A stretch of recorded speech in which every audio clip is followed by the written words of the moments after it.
Nina maneno 15 na kama unajua maana ya haya maneno yote, wewe upo kwenye level ya juu ya Kiingereza.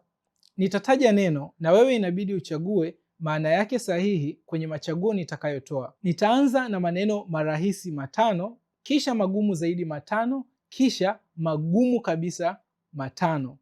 Neno la kwanza. Nini maana ya think? Je, ni kuomba, kuwaza ama kuongea? Fikiria, nakupa sekunde 3. Jibu ni B, kuwaza. Tuingie kwenye swali la pili. Nini maana ya avoid? Je, ni A, kuepuka, B, kufagia ama C, kukimbia?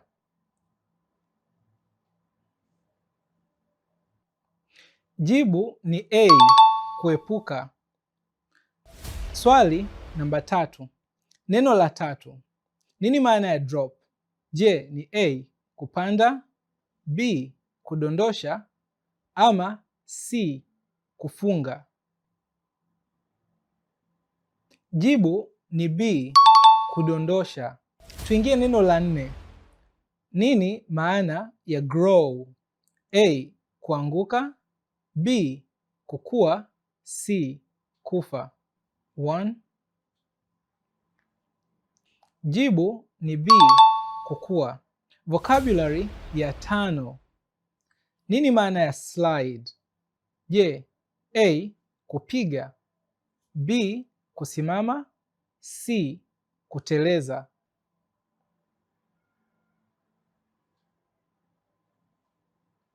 Jibu ni C, kuteleza. Hapo tumemaliza 5 marahisi, tunaongeza ugumu kidogo. Neno la 6. Nini maana ya rectify? A, kucheka, B, kusahihisha, C, kuficha?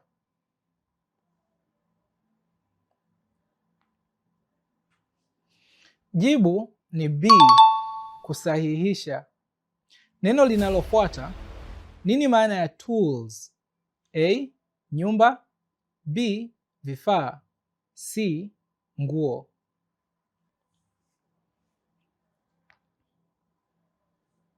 Jibu ni B, vifaa. Neno namba 8. Nini maana ya glitter? A, kulalamika, B, kung'aa, C, kupiga kelele?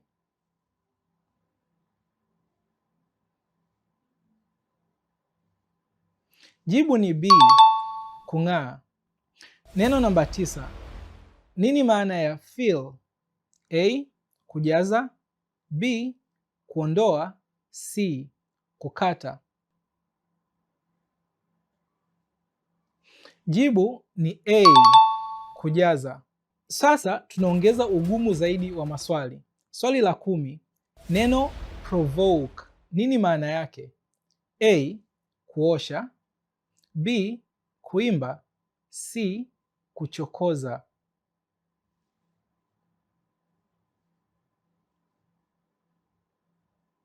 Jibu ni C, kuchokoza. Neno la 11. Nini maana ya scold? A, kukemea, B, kupumzika, C, kucheza?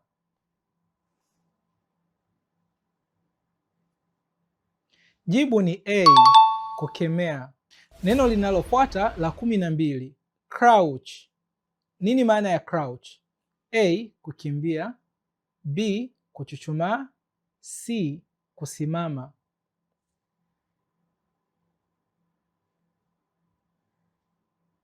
Jibu ni B, kuchuchumaa. Neno la 13. Junk. Nini maana yake? A, chakula, B, takataka, C, maji?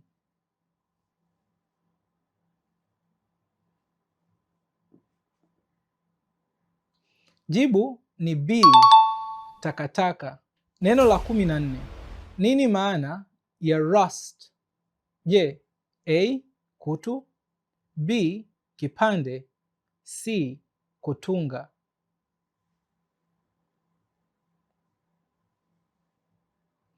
Jibu ni A, kutu.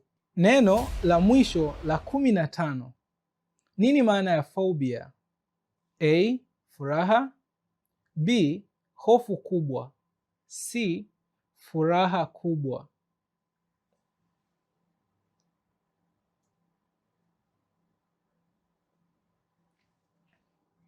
Jibu ni B, hofu kubwa. Niandikie umeweza kupata ngapi kati ya hizi. Niandikie pia kwenye comment neno lipi ambalo umeshindwa kabisa. Mwisho kabisa, ushauri wangu ni kwamba kama umeshindwa maswali mengi, hakikisha una download app ya Easy English TZ kisha kuanza kujifunza vocabulary, ama jiunge katika darasa zetu za private au za group kwa kunitext kupitia namba hii inbox. Asante, tukutane tena katika video ijayo.